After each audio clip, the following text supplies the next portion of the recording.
नमस्कार दोस्तों, स्वागत है आपका टीवी 24 नेटवर्क में और मैं हूं अजय सिन्हा। बिहार में क्या बहुत बड़ा खेला होने जा रहा है, क्या एनडीए में टूट होने जा रही है? क्योंकि जिस तरह की खबर सामने आई है बिहार से, वो कहीं ना कहीं बहुत बड़ा इशारा कर रही है और इशारा ये है कि चुनाव से पहले बिहार में बहुत बड़ा राजनीतिक घटनाक्रम घट सकता है। दरअसल बिहार में चिराग पासवान जो कि एलजेपी के नेता हैं, लोजपा के नेता हैं और केंद्रीय मंत्री हैं, एनडीए में सहयोगी दल हैं बीजेपी के, उनके खासम खास व्यक्ति पर ईडी का छापा पड़ गया है। यानी कि पहले उनके समर्थक मांग करते हैं कि चिराग पासवान बिहार के मुख्यमंत्री बनाए जाएं या बिहार के मुख्यमंत्री बने, उसके बाद ईडी के छापे की खबर आती है। फिर तमाम तरह की बातें सामने आने लगती हैं और ये बातें भी आने लगती हैं कि बीजेपी कथित तौर पर अब चिराग पासवान को किनारे कर रही है, यानी कि विपक्ष ने बड़ा आरोप लगा दिया है।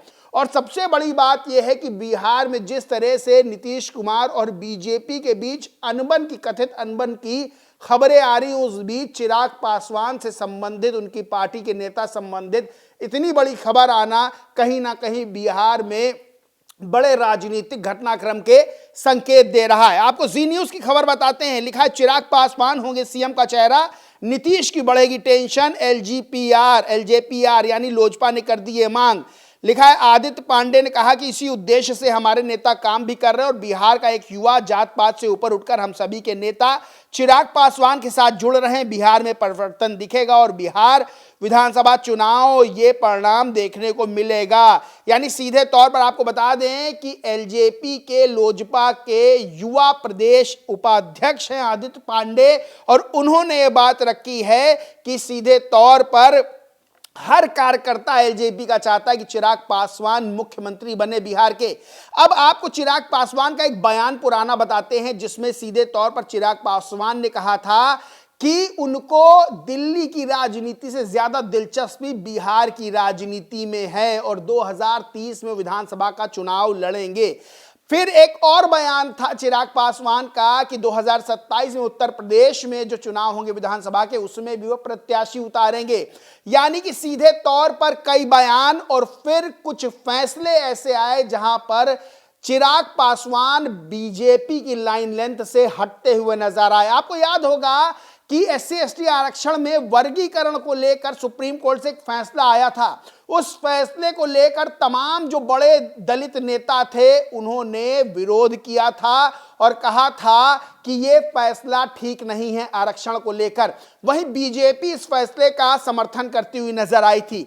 उस दौरान भी चिराग पासवान ने कहा था कि मैं मंत्री पद त्याग दूंगा, मंत्री पद मेरे लिए बहुत बड़ी बात नहीं है, अगर मेरे लोगों पर कोई बात आती है तो मैं मंत्री पद त्यागने को तैयार हूं। यानी कि कई जगह अभी ताजा बयान जो आया था अमित शाह का राज्यसभा में, जब डॉक्टर अंबेडकर के कथित अपमान का आरोप लगा था, उसके बाद भी कहीं ना कहीं जो बड़े दलित नेता हैं वो अमित शाह की खिलाफत में उतर आए थे। अब सबसे बड़ी बात यह है कि वैसे तो चिराग पासवान एनडीए के सहयोगी हैं, बीजेपी के सहयोगी हैं, लेकिन बिहार में जो राजनीतिक घटनाक्रम बन रहा है वो यही है कि अब हर कोई मुख्यमंत्री के तौर पर सामने आता हुआ नजर आ रहा है और ये बात कहीं ना कहीं ना सिर्फ बीजेपी को बल्कि नीतीश कुमार को भी खटक रही है। इस बीच चिराग पासवान के खासम खास नेता जिनका नाम है हुलास पांडे, उन पर छापा पड़ना ईडी का, यानी ईडी की रेड होना सिर्फ बिहार नहीं बल्कि दिल्ली और बैंगलोर में भी कहीं ना कहीं कई सवाल खड़े कर रहा है। अब आपको एक ट्वीट बताते हैं सारिका पासवान, क्योंकि विपक्ष ने इस मुद्दे को पकड़ लिया है और सीधे तौर पर आरोप लग रहे हैं, विपक्ष दावा कर रहा है एनडीए में चुनाव से पहले ही टूट हो जाएगी। सारिका पासवान है आरजेडी की प्रवक्ता, वो लिखती हैं ईडी के रेड हुलास पांडे तो बहाना है, जांच की आंच चिराग पासवान तक पहुंचाना है। चूंकि अब चिराग ही निशाना है, बिहार की जनता भी भली भांति इस बात को समझने लगी। 6 महीने से आदान प्रदान दोनों के बीच चल रहा था, उसका फाइल ऊपर तक पहुंच गया है। इस बार पूरी तरीके से सैतने की तैयारी है, ज्यादा उड़ने का नतीजा यही होता है। ऐसे ये सब एक बहाना है, साइलेंटली एलजेपीआर और चिराग को ठिकाने लगाना है। वहीं केपी मलिक हैं, वरिष्ठ पत्रकार हैं, उन्होंने भी लिखा कि क्या बिहार में हो चुका ऑपरेशन कमल का आगाज, चिराग पासवान के बेहद करीबी हुलास पांडे के यहाँ ईडी के छापों के मायने, चिराग नीतीश की बातचीत के मायने, शाह के अंबेडकर पर बयान, जाति जनगणना और वक्फ बोर्ड बिल के मामले पर चिराग की भाजपा से असहमति। यानी कि जहां डॉक्टर अंबेडकर पर अमित शाह का बयान, वहीं दूसरी ओर जातिगत जनगणना जो कि कांग्रेस लगातार उठा रही है और राहुल गांधी हर जगह कह रहे हैं कि हम जैसे ही सरकार में आएंगे जातिगत जनगणना करवाएंगे। वही इस जातिगत जनगणना के मुद्दे पर भी बीजेपी और बीजेपी के कुछ सहयोगी दल जो है उन दोनों की लाइन लेंथ अलग होती जा रही है। सबसे बड़ी बात यह है कि जो वक्फ बोर्ड बिल है उसको लेकर भी बीजेपी और बीजेपी के सहयोगी दलों में असहमति कथित तौर पर देखी गई है। नीतीश कुमार के बारे में बताया जाता है इस बिल को लेकर, वक्फ बोर्ड बिल है इसको लेकर वो असहज हैं। अब सबसे बड़ी बात यह है कि अमित शाह का एक बयान भी आया था नीतीश कुमार को लेकर, जब अमित शाह से पूछा गया है एक टीवी चैनल के इंटरव्यू में कि क्या बिहार में नीतीश कुमार ही मुख्यमंत्री का चेहरा होंगे, तब अमित शाह ने कहा था कि यह बात संसदीय बोर्ड में डिसाइड होगी। इसके बाद बताया जाता है कि नीतीश कुमार कहीं ना कहीं नाराज हुए और उसके बाद जेडीयू ने एक पोस्टर भी जारी कर दिया और सीधे कह दिया कि बिहार में अगर कोई मुख्यमंत्री का चेहरा है तो सिर्फ और सिर्फ नीतीश कुमार है। यानी एक तरफ नीतीश कुमार और बीजेपी की कथित अनबन, वहीं चिराग पासवान के सहयोगी पर, साथी पर, जो साथी नेता हैं उनकी पार्टी के, उन पर ईडी का छापा कहीं ना कहीं बड़े सवाल खड़े करता है। वहीं सबसे बड़ी बात यह भी है कि जिस तरह से केपी मलिक ने भी कहा कि ऑपरेशन कमल का आगाज हो चुका है, यानी कि एक सवाल यह भी बड़ा खड़ा हो रहा है कि चिराग पासवान कुछ मुद्दों पर जो अलग लाइन लेंथ कथित तौर पर लेते हुए बीजेपी से नजर आ रहे हैं, तो क्या बीजेपी अब चिराग पासवान को कंट्रोल करना चाहती है? और सबसे बड़ी बात यह भी है कि अगर नीतीश कुमार को देखा जाए तो नीतीश कुमार वो राजनीति का केंद्र है जिसके साथ जाते हैं उसकी सरकार बनती है और खुद वो मुख्यमंत्री बनते हैं। कई उदाहरण इतिहास से उठाए जा सकते हैं। सबसे बड़ी चीज यह भी है कि नीतीश कुमार और चिराग पासवान की अगर बात करें तो नीतीश कुमार का जो पद है, जो कद है, वो बहुत बड़ा है। यानी कि नीतीश कुमार वो चेहरा है जिनके आसपास ही सत्ता मंडराती रहती है।